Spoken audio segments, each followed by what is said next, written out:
कहता है अपने मन की अभिलाषा रखकर तुम्हें जो चाहिए, एक काली मिर्ची और तिल्ली के 7 दाने। एक काली मिर्ची और काली तिल्ली के कितने दाने? 7 दाने हथेली में रखकर अपनी कामना कर कर मन से अपने मन के बात को कहकर शंकर भगवान के शिवलिंग पर चढ़ा दीजिए। आपकी मनोकामना, कहते हैं हर महीने शिवरात्रि आती है, इस शिवरात्रि पर, मुख्य शिवरात्रि पर चढ़ाओगे, अगले महीने की जब शिवरात्रि आएगी तो आपकी मनोकामना पूरी हो जाएगी। एक काली मिर्ची और 7 काली तिल्ली के दाने, मात्र 7। महाराज, जिसके घर में क्लेश रहता हो, बहुत ज्यादा लड़ाई झगड़े हो रहे हैं, सास बहू के झगड़े, ना बहू कुछ सुनने को तैयार ना सास सुनने को तैयार, और घर में बेचारे पुरुषों की आफत, यहाँ भाई भाई झगड़ रहे हो, सास बहू में झगड़ रही हो, कुछ मत करिए। गेहूं की बाली को तोड़ो। गेहूं की बाली जानते ना, जिसमें आप लोग तो गेहूं की बाली को तोड़ना है, और बाली 7 बाली तोड़कर अपने घर में घुमाकर अपने घर का नाम और गोत्र बोलकर उसको शंकर को समर्पित कर दीजिए। जिंदगी में कभी सास बहू का झगड़ा नहीं होगा महाराज। शिवरात्रि के दिन उसको समर्पित करिए, आपके घर में कभी क्लेश नहीं बच सकता। और शिवरात्रि के दिन रात्रि को 12 बजे शंकर भगवान पर एक धतूरा चढ़ा दो। क्या चढ़ाना है? जम के बोलिए जरा। धतूरा। ये शंकर भगवान को धतूरा चढ़ा दो। 12 बजे रात्रि को शिव जी पे धतूरा चढ़ाओ। आधे घंटे तक धतूरा चढ़े रहने दो और आप श्री शिवाय नमस्तुभ्यम का जाप करो। जिस शंकर जी पे धतूरा चढ़ाए उस मंदिर के बाहर बैठकर कौन सा मंत्र जपना है? श्री शिवाय नमस्तुभ्यम। फिर से बोलो, श्री शिवाय नमस्तुभ्यम। धतूरा चढ़ाकर श्री शिवाय नमस्तुभ्यम का स्मरण करिए। और जो दुकान नहीं चलती हो, घर में लक्ष्मी नहीं टिकती हो, खेत में फसल अच्छी नहीं आती हो, संपदा नहीं आ रही हो, बस उस धतूरे को लाल वस्त्र में बांधकर अपनी दुकान में, अपने व्यापार में, अपने घर में रात को 12:30 बजे उठाकर लाओ और 4 बजे के पहले उसको अपनी दुकान, व्यापार, व्यवसाय में उसको बांध दीजिए। और अगर जो जमीन फसल सही नहीं दे रही हो, उस जमीन में ले जाकर गाड़ दीजिए। आपको जीवन में कभी तकलीफ नहीं भोगना पड़ेगी, लक्ष्मी बढ़ती चली जाएगी महाराज, संपदा बढ़ेगी। जो व्यक्ति ज्यादा बीमार रहता हो, बहुत बीमारी उसको घेरे रहती हो, परेशान रह रहा हो, बीमारी बनी हुई है, तो बोर चढ़ाइए। बेर, क्या बोलते हैं यहाँ पर? बेर की बोर, वो खाने वाला बेर जो होता है, उस बेर को 7 बेर ले लो और 7 बेर को लेकर अपने ऊपर से घुमाकर शिवरात्रि की दोपहर के 12 बजे शंकर भगवान के शिवलिंग पर ले जाकर उस बेर को चढ़ा दीजिए। आपका रोग, आपकी बीमारी मात्र 3 महीने के अंदर समाप्त हो जाए। शिवरात्रि के दिन बेर चढ़ाने का बड़ा महत्व है। और शिवरात्रि पर चढ़ा हुआ वो बेर उठाकर ले आइए और उस बेर को उठाकर रख लीजिए। मान लो किसी को उदर से जुड़ी हुई जब तकलीफ रहती है, पेट से जुड़ी हुई तकलीफ रहती है, पेट से जुड़ी हुई कोई भी प्रॉब्लम हो, अगर पेट से जुड़ा हुआ कोई भी रोग आपको लग गया और डॉक्टर की दवाई चल रही है, सारी औषधि चल रही है, जो शिवरात्रि पर आपने बेर चढ़ाया है, वो बेर अगर आपके यहां रखा हुआ है, वो बेर उस रोग वाले व्यक्ति को खिला दीजिए। आधे घंटे के अंदर पेट का दर्द, पेट की तकलीफ, पेट का कैसा भी रोग होगा, एकदम आराम लग जाएगा। उस बेर में इतना दम, इतना प्रबलता आ जाती है शंकर को, जो शिवरात्रि के दिन बेर चढ़ाया जाता है,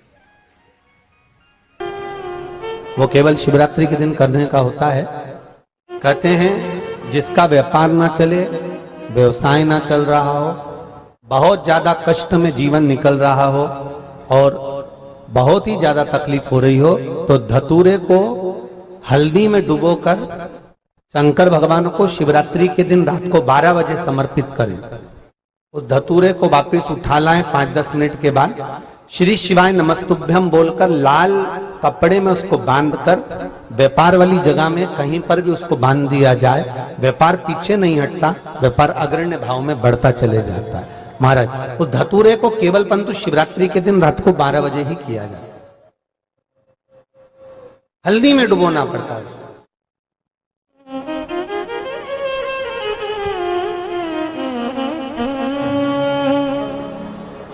यही प्रमाण एक क्रम में और है महाराज जी। लिंग पुराण कहती है, मान लो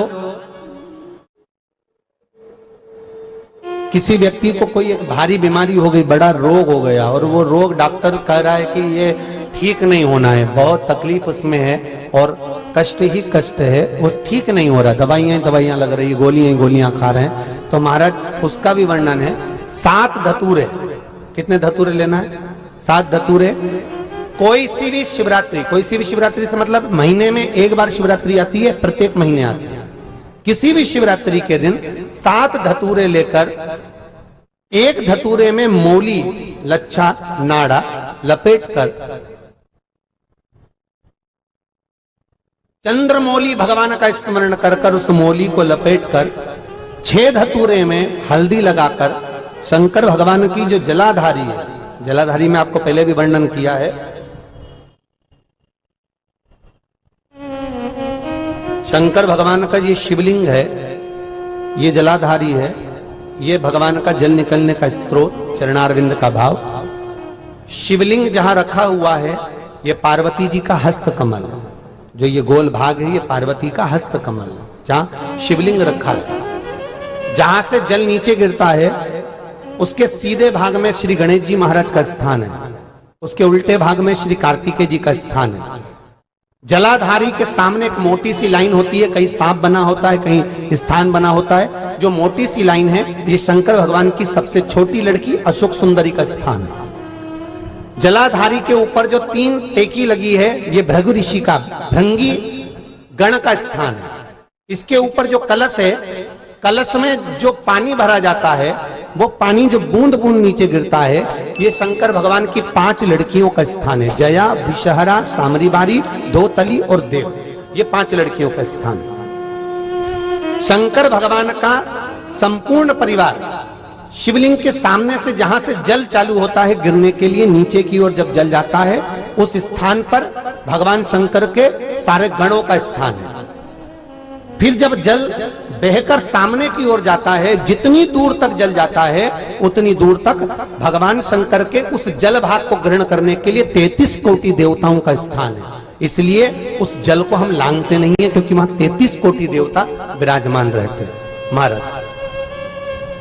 तो जो बीमारी डॉक्टर ने बता दी और बहुत बड़ा रोग हो गया और शरीर में कष्ट है, ठीक नहीं हो रहा, चाहे लीवर से जुड़ा हो, चाहे किडनी से जुड़ा हो, चाहे कैंसर से जुड़ा हो, और मान लो शरीर में कहीं गांठ भी हो गई है और वो मिटी नहीं रही हो, तो महाराज निवेदन है 7 धतूरे, एक धतूरे पर मोली लपेटकर वो शंकर जी के शिवलिंग के ऊपर चढ़ाना।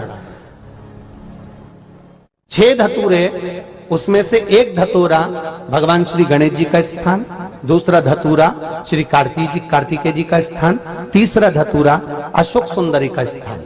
महाराज शंकर भगवान की जगदम्बा जी के हस्त कमल के ऊपर एक धतूरा, एक धतूरा जहां से जल नीचे की ओर बहकर जा रहा हो, पानी जिस जगह से नीचे गिर रहा हो बिल्कुल वहीं पर एक धतूरा चढ़ा देना है।